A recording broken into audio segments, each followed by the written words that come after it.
Yo, what's up, guys? Welcome back to the Elevated Limits podcast. Today, we have a special guest. This is someone I've known my whole life, and I'm just excited to see where this conversation goes. Today, we have my twin sister, Glenis Diez. Hold on. Hello. You know what I'm saying? Get the clapping noises on there and stuff. Well, as you said, Go ahead, talking to Mike. Okay. Is this thing on? It's on. Glenn, this is where I want to start with you. This is where I want to start with you. All right. We're twins. Yes. Right? And we obviously grew up with each other, next to each other the whole time. Mm-hmm. I obviously have my outlook on what our childhood was like, but like, what was it like for you growing up? We obviously had our challenges with our dad and stuff like that, but like, we had a good childhood, first of all. We did have Mom a good did childhood. a great job. She did an amazing job. She did a great job with us. Yes. Obviously, look at us. Mm-hmm. You know what I'm saying? Look where we are. But Go found God. Exactly. How was like growing up for you? Like, what was your experience like growing up? Well, honestly, and talking to the mic, because you gotta. No, yeah. I mean, we, like you said, we had an amazing childhood. Mm-hmm. But I mean, can we like dive into like how my childhood was? Like, It's your what childhood, bro. Okay. Your childhood. All right. So obviously, I'm here to share my testimony. Mm-hmm. But in order to understand my testimony, you do have to go into my childhood and understand my background. So starting from the time we that going I was, right into yeah, it. we're, Damn, we're I was going. gonna boost a little bit. No, we getting are serious. Going. We getting serious right away. Oh damn, I like this though. I like this. Nah, I we're like diving this. right in because. What'd you say there? And we're matching. We got green on. See, it was meant. That's that twin stuff though. People don't get it. Juwan's here, so he gets it. Right, you know what I'm saying? right. So shout out to Jayla too. You know what I'm saying? Right. But go ahead. So for us to understand your testimony, we have to understand how you were raised. Well, how you felt growing up. Yeah, my background. So from the time that I don't even know, I tell you this all the time, since I was a little kid. Okay, myself. Since I was a kid, from the time that I was 4 years old, I've had depression. I told you this. I knew this many times, but I felt emptiness. I felt sadness at 4 years old. But to me, that was completely normal. Like, it's a feeling that I couldn't explain, but it was a feeling that I was used to. I used to just cry by myself. I remember you explaining this. For no reason at 4 years old. So I was dealing with that and trying to cope with that as a childhood. But also, like you said, my mom really made the best out of our situation. Like, she took us out. She would take the whole kids. The whole block. The whole block. Yeah, Bro, the whole block The out. whole Barclay Street. Shout out to Barclay Street. Get out of school, out of nowhere. It'd be the end of the day.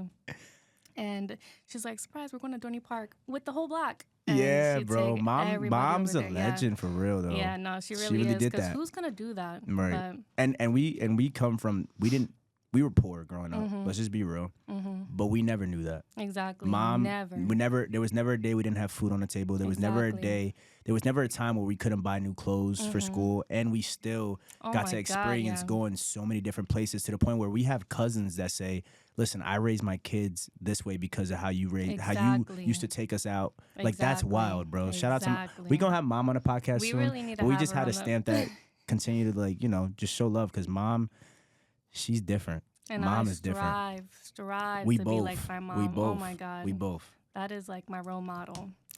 But like I said, Get into it. Go no, ahead. you Get guys into don't it. understand because nobody knows this about me, so it is really hard to talk about. I get it. Because I never told anybody that I struggled with depression, so I might make some jokes and might laugh. I shouldn't be laughing. It's a coping but mechanism. Yes, it right? is a coping. It's how you mechanism. cope with it. You make it funny. So I had depression since I was 4 years old. I had my first panic attack at the age of 9. I remember we were in a classroom. Out of nowhere, I couldn't breathe. I get rushed up to I don't even know if you know this. What? My first panic attack. No, in elementary school. Mom had to get out of work and come This is get when me. we were already in PA? Already in PA. 9 years old, so we're in 4th grade. Yes. Okay. I don't remember this. No. Not 4th grade. 5th grade. You're in 5th grade? Yeah, 5th grade. Okay. So 9 years old, Mom has to come because I get rushed up to the nurse's office and I can't breathe.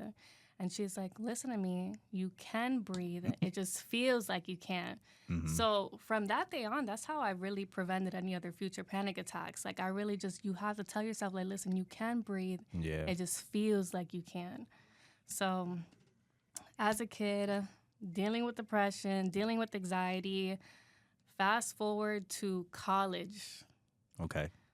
We skipped a lot, but like, yeah, go ahead. No, go ahead. I mean, if you want to ask me questions. No, I'm just, okay, but like, let's go to college. I want you to like Okay. really like say how you want to say it. So you got to college. Go ahead. Okay. Yeah, I mean, obviously I felt that whole way my whole life, but I really want to skip to college to when I reached my lowest of the lows. So when I reached my lowest of the lows, Ooh, I remember this. I don't even know if I want to dive into this. No, let's dive into it because I remember this too. Yes. Because I called you. Yes. I remember that. Go okay. ahead. Damn, right, bro, I forgot about this memory. Go ahead. All right, so obviously I'm just struggling with depression my entire life. I get to college, I reach my lowest of the lows. Somebody's concerned, they reach out to Tico. So,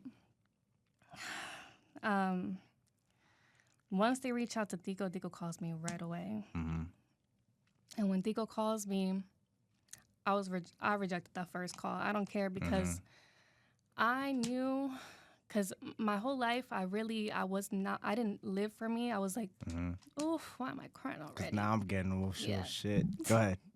Already. Damn, we bro, just I got remember here. that. Yeah. No, yeah, we just. Now that's lit though. 5th episode crying is tough. I don't care. Go ahead.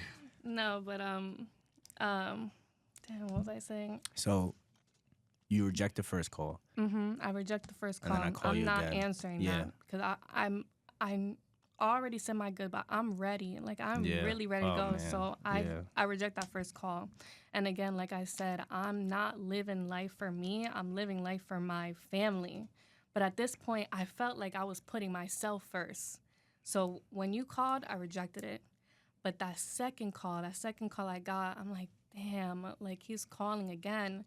And maybe God was speaking to me then when he's like, answer it, repeatedly, answer it. And I'm so mad because I knew, again, the love I had for my family was stronger than the love I had for myself. So I'm ignoring my thoughts, but I know I need to answer it, so I answer the phone. And Tico does not know that when I answered that phone and I heard the pain in your voice, that's when I told myself, I said, damn, like I cannot put my family through that pain. I can't put my family through that pain ever again. So from that day on, just hearing Tico's pain because he thought, that you were too late. You thought you were too late. Made me keep fighting. But from that day moving forward, I just kept fighting. But there were days like I'm in the shower. I'm so weak. I'm dropping to my knees. I can't even stand in the shower. But I knew I had to keep fighting for you guys. Yeah. So I'm dealing with that. I mean, I graduate college finally. It's just a struggle. And I'm really trying to paint the picture to you guys that I've been dealing with my mental illness since before I could tie my shoes. Like I'm telling you, I've been dealing with a lot. So it's a struggle. I graduate college and I finally move into my apartment. And when you move alone, I mean, it's easy. It's easy to hide that depression because all I gotta do is come to mom's on Sundays, and then nobody knows when I'm stuck in bed, or nobody knows the days that I can't get out of bed. So that's easy for me. I just have to put on a brave face on Sundays, and you hear me when I walk in on Sunday. I'm like, "Hello," like I'm fake, but it's exhausting. It's so exhausting. So that's really, I mean, that was my whole life. Yeah. Before I've been saved. Like, that is really what I struggled with. Well, and I remember, like, you living with us, like, you would get out of work, you go to bed right away. Or, like, the days, like, the weekends where you would just lay in bed all day. And, like, I've always, like, I think I said this on my first episode. even though I saw that, like, I didn't really know, like, depression was real. Like, because I never experienced it. I never felt it. I was always like, it's always something you could overcome. And even mom struggled with that in the beginning. Because we both kind of thought the same way. We're like, that is not, your that was depression. also my biggest struggle. You know, because we didn't, and it's a thing we weren't educated on. You know what I mean? So we definitely saw the effects, but it was just like our lack of knowledge and not understanding kind of just let it continue to happen. Exactly. So you graduate college, right? Kind of talk about like your first years out of college and you know how that was like even before Christ, whatever that was, like you could talk about how that was. You know what I mean? Well, I was well, I mean, I was just filling my life with distractions. Hold on. Can we say this real quick? What? It's mad funny, bro. Cause like, all right, growing up, like you were always the one that was inside. I was outside, and I was like outside wilding. I'm like, you know, I was just, you know, but living again, my life. My anxiety would not allow me to be out. That's true. Like it was bad, but yeah. But then we graduated college. Yeah. I found Christ sooner than you did, like in 2020. Yes. I'm in the crib now. I'm the one that's not really outside. And then now you're full. Yo, everybody's like, yo, Glenis be outside. Like, I'm like, bro, like, she just be, you know, Glenis be outside. Never stopped. And then you started to pick up and go out more and do all that stuff. Which I always thought was mad funny because I was like, how did this did a whole 360. Facts. It was literally like we switched our roles. Absolutely, which is mad funny. Yeah. So then you said you were filling yourself up with distractions and stuff like that. So like you said, I was going out outside. lot. You was outside. So distractions, just drinking, partying every weekend. I never missed a weekend. Right. I was either in PA, New York, Philly, or New Jersey. Like every weekend, just out. So that's really what a time after college was. That's all I did. And we're going to clubs. Like, right. That's really it. But I guess we can fast forward again from the time, like, I guess May of this year, like right before I've been found, May of this year, up until my birthday. We could talk about that. Yeah. I mean, it depends on how. No, I don't want to talk about it too much, but just know. Because we both experienced. It you know, let's talk about it because like that day stamped me too. Yes. It stamped me too, and it stamped you too. Like where I was always on my walk with God, but I was struggling with certain things, and I wasn't. To be real, I wasn't letting certain things go because it was like a side of me that I was like, damn, that identity, I didn't want to let it go because it was like, I'm going to miss out on this. I'm going to miss out on traveling with my friends. I'm going to miss out. Does, and he tricks you, right? He tricks you into doing that. Yeah. But then our birthday happens, right? And we get this yacht. Yep. It's like 25, 30 people. 30 people in there. We our popping closest friends, families. We popping bottles. Yep. We drinking. I'm at the point where I'm like, I'm only drinking. I said, I'm a Christ follower. I'm only drinking Coronas, so I should behave, right? But you knew in the back of your mind. I knew like I was risking a lot. I knew I was risking a lot. And a situation happened to me where I was like, you know what? Should I keep it all the way 1,000, like what happened and everything? Go ahead. Maybe not too much. Yeah, right? Yeah. Is it like... No, it's a little, Okay, I won't say names. Yeah, don't say names. I'm obviously talking to a special woman. You know what I mean? I'm talking to a special woman, and once we're official, I'll say her name, right? Sissy. Oh, I'm kidding.